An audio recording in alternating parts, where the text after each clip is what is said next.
En este video vamos a comenzar el segundo tema del curso, que es la generación de variables aleatorias. A partir de ahora, se supondrá que se tiene una fuente confiable de números aleatorios y nuestro interés será generar valores de variables aleatorias con una distribución conocida. Vamos a estudiar los siguientes casos: variables aleatorias continuas, absolutamente continuas, es decir, cuando existe su función de densidad, variables aleatorias discretas y distribuciones mixtas, es decir, por pedazos discretas o continuas, y mezclas, las cuales son ponderaciones de otras funciones de distribución. Además, vamos a estar explorando las variables aleatorias más conocidas, cómo generarlas, es nuestra misión. Todo es a partir de tener, como se ha dicho, una fuente confiable de números aleatorios, estos valores que provienen de la uniforme 0, 1. Recordemos que si tenemos una variable aleatoria x, su función de distribución pues tiene esta definición, la probabilidad de que la variable sea menor o igual a x, y en el caso de la distribución uniforme 0, 1, tenemos esta función de distribución 0 para valores negativos, la identidad para valores entre 0 y 1, y 1 a partir de que x sea 1.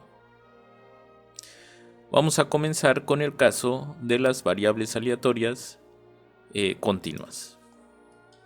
Vamos a explorar el que es conocido como método de la inversa de la función de distribución.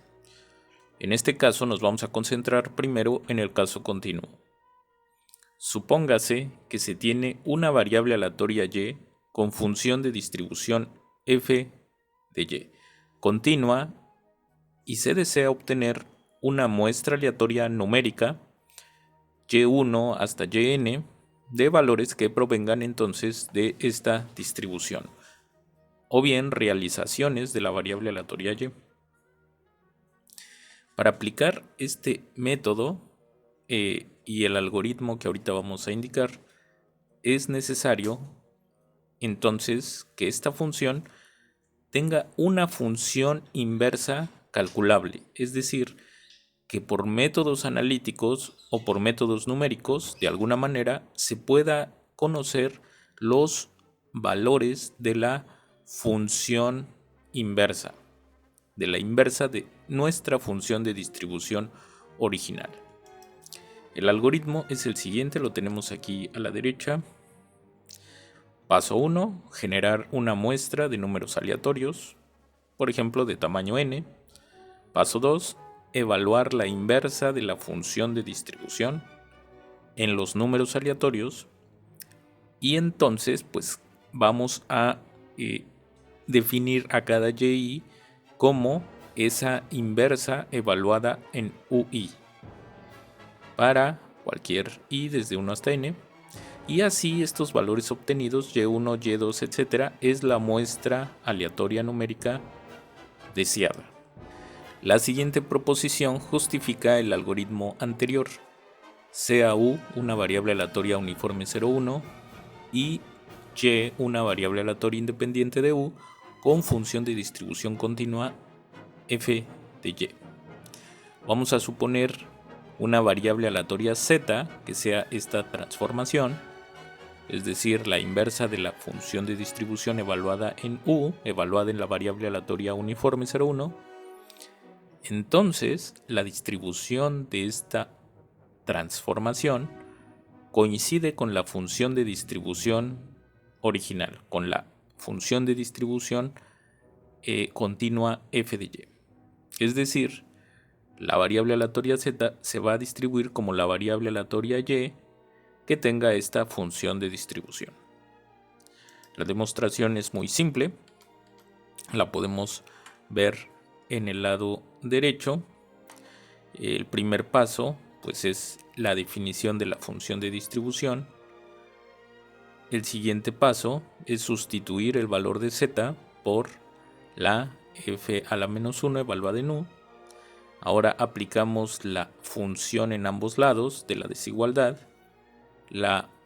El sentido de la desigualdad no se afecta porque la función f es monótona, creciente, y entonces el valor de la función evaluada en la inversa es el argumento, y eso va a ser menor o igual a la función evaluada en y.